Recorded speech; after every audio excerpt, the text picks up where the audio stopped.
السلام علیکم، امید ہے کہ آپ سب لوگ خیریت سے ہوں گے۔ وی نیوز کی یہ خبر سامنے آپ سکرین پہ دیکھ سکتے ہیں۔ خبر کے مطابق جاتی عمرہ کے 2 ٹریکٹر خراب ہو گئے ہیں اور نواز شریف نے انکوائری کمیٹی بنا دی ہے۔ اب میاں صاحب آپ کو پتا ہے جاتی عمرہ ان کی رہائش ہے۔ بہت سارے لوگ اس قسم کی باتیں کرتے رہے کہ جی اس وقت جو ملک میں ایک طرح سے بحران ہے، عدلیہ کے ساتھ کشمکش کی صورتحال نظر آتی ہے، اس کے ساتھ ساتھ سیاسی عدم استحکام ہے، تو میاں صاحب کو اس میں اپنا کردار ادا کرنا چاہیے۔ میاں صاحب کیوں جا کے جاتی عمرہ میں بیٹھ گئے ہیں؟ وہ قومی اسمبلی کے اجلاس میں بھی نہیں آتے، وہ اپنا کردار ادا نہیں کر رہے۔ اس قسم کی لوگ باتیں کر رہے تھے، لیکن اب اس خبر سے تو بالکل واضح ہو گیا کہ یہ نہیں ہو سکتا کہ میاں صاحب جناب بالکل چپ کر کے بیٹھ جائیں۔ وہ یقیناً اپنا کردار ادا کر رہے ہیں ملک کی بہتری کے لیے۔ جاتی عمرہ میں جو 2 ٹریکٹر خراب ہوئے ہیں اس کی انکوائری کے لیے نواز شریف صاحب نے ایک کمیٹی بنا دی ہے۔ میں خبر کی تھوڑی سی تفصیل آپ کو پڑھ کے سناتا ہوں کہ کچھ روز قبل نواز شریف کے 2 ٹریکٹر خراب ہو گئے تھے۔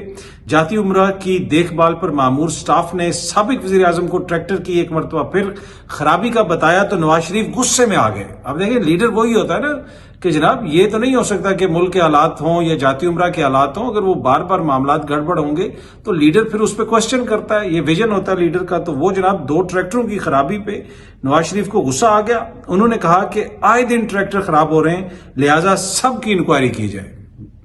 یہ دیکھیں جو لوگ کہہ رہے تھے کہ میاں صاحب کچھ کر نہیں رہے، جاتی عمرہ جا کے کیوں بیٹھ گئے، انہوں نے انکوائری کھول دی۔ سابق وزیر اعظم ہیں لیکن ہے تو لیڈر ہیں، اور اس ضمن میں سابق وزیر اعظم نے ہدایت دی ہے کہ ڈرائیور سے پوچھا جائے کہ اس نے جب پہلے ٹریکٹر ٹھیک کروایا تھا تو اس وقت کون کون سا کام ہوا تھا اور اب کیا خرابی ہوئی ہے۔ یہ میں خبر آپ کو پڑھ کے سنا رہا ہوں۔ جاتی عمرہ کی دیکھ بھال پر مامور کمیٹی کو اس معاملے کی مکمل جانچ پڑتال کر کے صورتحال سے انہیں آگاہ کرنے کی ہدایت کی گئی ہے۔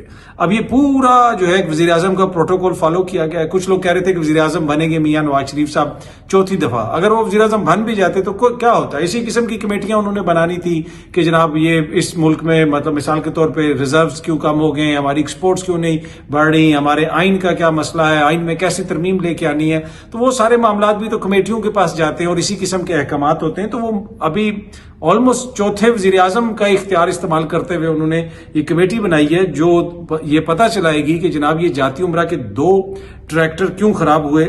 اچھا، شریف خاندان نے یہ میں دوبارہ خبر پڑھ رہا ہوں، شریف خاندان کے ذرائع نے بتایا کہ نواز شریف آج کل چونکہ لاہور میں مقیم ہے لہٰذا وہ اپنے کاروبار کو دوبارہ سیٹ کرنے کا سوچ رہے ہیں۔ جی ہاں جی، اب وہ لاہور میں مقیم ہے، کاروبار کو دوبارہ سیٹ کرنے کا سوچ رہے ہیں۔ اب اگین بڑا ویژن ہے، بڑے لیڈر ہیں ملک میں۔ اس وقت ماحول جو ہے آپ کو کاروبار کے حوالے سے معاشی مسائل کا بھی لوگوں کو سامنا ہے، تو اس وقت اگر ایک بڑا لیڈر اپنا کاروبار سیٹ کرے گا، اپنا کاروبار چمکائے گا تو یقیناً اس سے پوری قوم کو حوصلہ ملے گا اور دیگر لوگ کہیں گے چلیں جی ہم بھی کاروبار چمکائیں، اور چمکاتے چمکاتے ہم پورا پاکستان سب مل کے چمکا دیں گے۔ تو ایسے مشکل حالات میں جہاں پہ لوگ بجلی کے بلوں کے اوپر خودکشیاں کر رہے ہیں، جہاں پہ بجلی کے بلوں کے اوپر بھائی بھائی کو قتل کر رہا ہے، جہاں پہ فیصل آباد سے خبر آئی کہ 100 سے زیادہ فیکٹریاں بند ہو گئی ہیں، یہ سارے حالات ہیں، تو میاں صاحب نے اس کا توڑ نکالا ہے۔ وہ توڑ یہ ہے کہ وہ اپنے کاروبار کو چمکانے کے اوپر غور کر رہے ہیں وی نیوز کی خبر کے مطابق۔ اچھا، آگے وی نیوز لکھتا ہے کہ ذرائع کے مطابق اسی طرح وہ شوگر ملز اور حدیبیہ پیپر ملز کی بحالی کے حوالے سے بھی میٹنگ کر رہے ہیں، یعنی جو شریف خاندان کی اپنی شوگر ملز اور اپنی جو ان کی حدیبیہ پیپر مل ہے اس کی بحالی کے لیے بھی وہ میٹنگ کر رہے ہیں۔ نواز شریف کے جیل کے دنوں میں پورا خاندان زیر اعتاب تھا۔ عمران خان کی حکومت میں نواز شریف فیملی کی شوگر ملز اور حدیبیہ پیپر ملز کو زبردستی بند کروایا گیا تھا جس سے اربوں روپے کا نقصان ہوا تھا۔ اب میاں صاحب خصوصی طور پر اپنے کاروبار پر توجہ دے رہے ہیں جناب۔ تو یہی جس طرح میں نے آپ کو پہلے بتایا کہ ایک بڑے لیڈر کی طرح وہ ایک مثال قائم کرنا چاہتے ہیں کہ دیکھیں جناب پورا ملک جہاں پہ ایک طرف ڈوب رہا ہے، ہمارا جو کاروبار ہے وہ ابھی بھی آگے جا سکتا ہے، اور اپنا کاروبار کو انہوں نے چمکا دیا اس نیوز آئٹم کی طرح، تو پھر یقیناً اس سے لوگوں کو حوصلہ ملے گا۔ اچھا، شریف خاندان کے ذرائع نے یہ بھی بتایا کہ جناب ان دنوں وہ اپنی زرعی زمینوں پر بھی کافی توجہ دے رہے ہیں۔ صبح 8 بجے سے اپنی نجی مصروفیات کا آغاز کر دیتے ہیں۔ آپ نے دیکھا جی کہ پورے وہ صبح 8 بجے اٹھ جاتے ہیں، پورا وہ ٹوٹل جو پروٹوکول ہے، وہ جو ساری چیزیں فالو کی جا رہی ہیں، وہ ایک وزیر اعظم کی روٹین ہے۔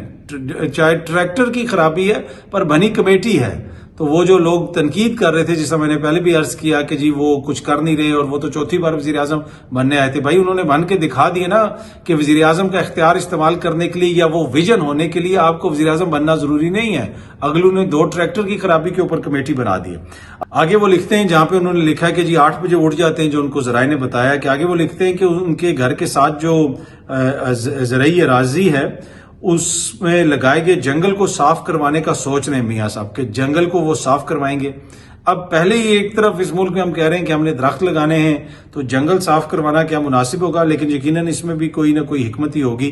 اور اسی طرح باقی زمینوں پر کاشتکاری کے حوالے سے زمینداروں سے بھی مشاورت کی جا رہی ہے، کابینہ ہوتی ہے، اجلاس ہوتا ہے، مشاورت ہوتی ہے۔ آپ یہ پیٹرن دیکھیں، جو نیچرل لیڈر ہوتا ہے نا وہ کسی بھی حالت میں وہ نیچرل لیڈر ہی ہوتا ہے، تو پروٹوکول اور وہ طریقہ کار ٹوٹل وزیر اعظم والا ہے۔ مشاورت ہوگی، وزراء سے نہیں ہوگی، جو دیگر بڑے بڑے لوگ ہیں ان سے نہیں، کاشتکاروں سے ہوگی، پر مشاورت ہی ہوگی۔ تو جی آپ نے دیکھا کہ میاں صاحب کا جو سکیجول ہے اور وہ جو سارا ان کا طریقہ کار ہے ابھی بھی اسی طرح ہے، صبح اٹھتے ہیں، مشاورت کرتے ہیں، کمیٹیاں بناتے ہیں، تو سب کچھ اسی طریقے سے چل رہا ہے۔ اور وہ جو لوگ بے وجہ قسم کی تنقید کر رہے تھے کہ وہ وزیر اعظم نہیں بن سکے تو اس لیے ادھر جا کے بیٹھ گئے، نہیں، ادھر جا کے بھی وہ سب کچھ کر رہے ہیں اور اپنے اختیارات کا استعمال کر رہے ہیں۔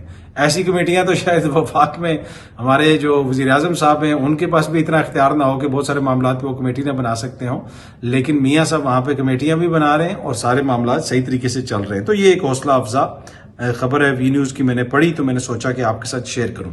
اچھا جی، جو سائرہ بانو صاحبہ ہیں انہوں نے ایک بڑا ویلڈ کوسچن اٹھایا ہے۔ انہوں نے کہا کرکٹ بھی عجب کھیل ہے، منہ کالا کروانے کو وائٹ واش کہتے ہیں، کہ جس طریقے سے ہم بنگلہ دیش سے آ رہے ہیں ایک طرح سے ہم نے اپنا منہ کالا کروایا لیکن اس کو سب کہہ رہے ہیں جی وائٹ واش ہو گیا، وائٹ واش ہو گیا۔ تو یہ کوسچن بڑا ویلڈ ہے، آپ بھی اس پہ سوچئے گا کہ سائرہ بانو صاحبہ جو کہہ رہی ہیں کہ جناب یہ اس کو وائٹ واش کیوں کہا جاتا ہے۔ اچھا جی، سندھ حکومت نے اسسٹنٹ کمشنرز کے لیے 138 لگژری ڈبل کیبن گاڑیاں خریدنے کا فیصلہ کیا۔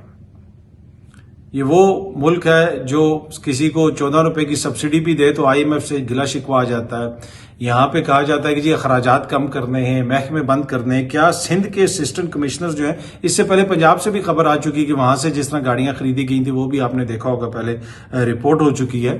کیا یہ جو اسسٹنٹ کمشنر ہیں یہ ڈبل کیبن کے علاوہ سفر نہیں کر سکتے؟ کسی اور گاڑی میں یہ نہیں جا سکتے؟ ان کو آلٹو لے دیں؟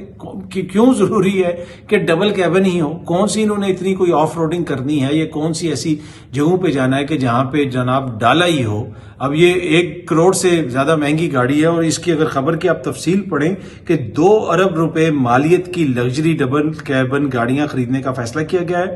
ایکسپریس نیوز کے مطابق جی کہ سندھ حکومت نے صوبے بھر میں تعینات اسسٹنٹ کمشنرز کے لیے یہ گاڑیاں خریدنے پر کام شروع کر دیا ہے، جس کے لیے محکمہ جنرل ایڈمنسٹریشن نے محکمہ خزانہ کو خط بھی لکھ دیا ہے۔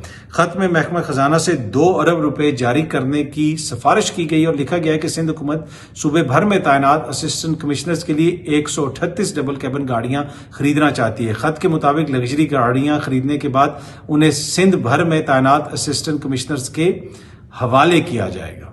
اب آپ یہ دیکھ لیں کہ ہمارے ملک کے ساتھ کیا مذاق ہوتا ہے۔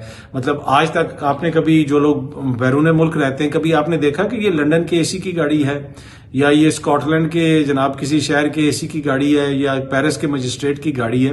تو یہاں پہ جہاں پہ ملک میں قوم کو کہا جاتا ہے کہ آپ اپنا پیٹ کاٹیں، آپ جناب قربانیاں دیں، وہاں پہ اس قسم کے اخراجات کیا یہ جسٹیفائڈ ہے؟ یہ ایک بڑا کوشچن ہے جو آپ کو بھی کرنا چاہیے اور جو لوگ یہ اس طرح کے فیصلے کرتے ہیں ان کو خود بھی اپنے آپ سے یہ کرنا چاہیے۔ اچھا جی، اسلام آباد کے اندر بلدیاتی انتخابات ملتوی کر دیے گئے ہیں۔ اکتوبر میں بلدیاتی انتخابات ہونے تھے، اگر انتخابات ہو جاتے تو پھر ان انتخابات کا جو نتیجہ نکلنا تھا اسلام آباد میں وہ بھی آپ کو پتہ ہی ہے، لیکن اب وہ انتخابات ملتوی کر دیے گئے ہیں اور یہ خبر بھی سامنے آپ دیکھ سکتے ہیں کہ جی الیکشن کمیشن نے یہ شیڈول معطل کر دیا ہے۔ 9 اکتوبر کو انتخابات ہونے تھے۔ الیکشن کمیشن کے اعلامیے کے مطابق بلدیاتی ایکٹ میں ترمیم کے بعد شیڈول نوٹیفیکیشن تا حکم ثانی معطل کر دیا گیا ہے، کیونکہ جی وہاں پہ قانون سازی کی باتیں ہو رہی ہیں تو اس وجہ سے جناب یہ انتخابات معطل کر دیے گئے ہیں۔ ویسے اگر یہ انتخابات ہو جاتے تو جو موجودہ حکمران ہیں انہوں نے سویپ کر جانا تھا، ساری سیٹیں انہوں نے جیت جانی تھیں، لیکن کیونکہ آئین اور قانون کا معاملہ ہے تو اس وجہ سے انہوں نے اس کو معطل کر دیا۔ اڈیالہ سے آکسفورڈ، محمد حنیف صاحب نے BBC اردو میں ایک کالم لکھا ہے اور اس میں بنیادی طور پہ انہوں نے کہا ہے کہ عمران خان صاحب جیل میں ہوتے ہوئے بھی جس طرح اپنے کیس کو ہائی لائٹ کر رہے ہیں، عالمی سطح پہ اٹھا رہے ہیں، میرے خیال میں یہ ایک بڑا امپریسو قسم کی جو پولیٹیکل اسٹریٹجی ہے، جہاں پہ ایک طرف میاں صاحب بھی بڑی امپریسو پولیٹیکل اسٹریٹجی بنا رہے ہیں، بڑے امپریسو اقدامات کر رہے ہیں کہ انہوں نے بھی اپنی وہ روٹین رکھی ہوئی، 8 بجے اٹھ جاتے ہیں، ٹریکٹر کی خرابی کے اوپر کمیٹی بھی بنا دی ہے۔ دوسری جانب عمران خان صاحب جیل میں بیٹھے ہوئے جناب، جو انہوں نے یہ آکسفورڈ کے چانسلر کا الیکشن لڑنے کا فیصلہ کیا ہے، ان کا جو مقدمہ ہے وہ انٹرنیشنل میڈیا کے اندر آتا رہے گا۔ اس کالم کے اندر لکھا گیا ہے کہ جو سیاسی قیدی ہوتا ہے وہ اپنی گمنامی برداشت نہیں کر سکتا، اور اسی طرح عمران خان صاحب نے جو اپنا مقدمہ ہے وہ ہائی لائٹ کیا ہوا ہے ایک ایسے ماحول کے اندر کہ جہاں پہ ٹی وی کے اوپر ان کا نام لکھا نہیں جا سکتا، ان کی تصویر دکھائی نہیں جا سکتی، لیکن اس کے باوجود انہوں نے ایسے بہترین طریقے سے اپنی اسٹریٹجی بنائی ہوئی ہے کہ ہر جگہ پہ جناب ان کا نام ہے، چاہے انٹرنیشنل میڈیا ہو یا مقامی سطح پہ کوئی بحث ہو، ہر جگہ پہ ان کا نام ڈسکس ہو رہا ہوتا ہے، آلدو کہ ان کی تصویر جس طرح میں نے پہلے بھی آپ کو بتایا نہیں دکھائی جا سکتی، بہت سارے معاملات ہیں، لیکن ایک بہترین اسٹریٹجی ہے ان کی اور بہترین قسم کی وہ سیاست کر رہے ہیں۔ اس کالم میں محمد حنیف صاحب نے یہ بھی لکھا کہ جناب وہ خود اپنی رہائی کا بندوبست کر رہے ہیں۔ ماضی میں بہت سارے لوگ جو ہے کبھی ادھر جاتے تھے، کبھی ادھر جاتے تھے، کسی اس راستے کوئی مخصوص راستے کے تھرو وہ رہائی حاصل کرتے ہیں، لیکن خان صاحب نے ایک ڈیفرنٹ راستہ چنا ہے۔ اس راستے میں اب رہائی ان کو کب ملے گی یہ تو واللہ عالم، لیکن میرے خیال میں جس طریقے جو راستہ انہوں نے چنا ہے اور جس طریقے سے وہ اپنے کارڈز کھیل رہے ہیں، اپنے مقدمے کو عالمی سطح پہ وہ سرخیوں میں رکھنے میں کافی حد تک کامیاب ہے۔ بہت جلدی آپ سب دوستوں سے دوبارہ ملاقات ہوگی۔ Thank you very much.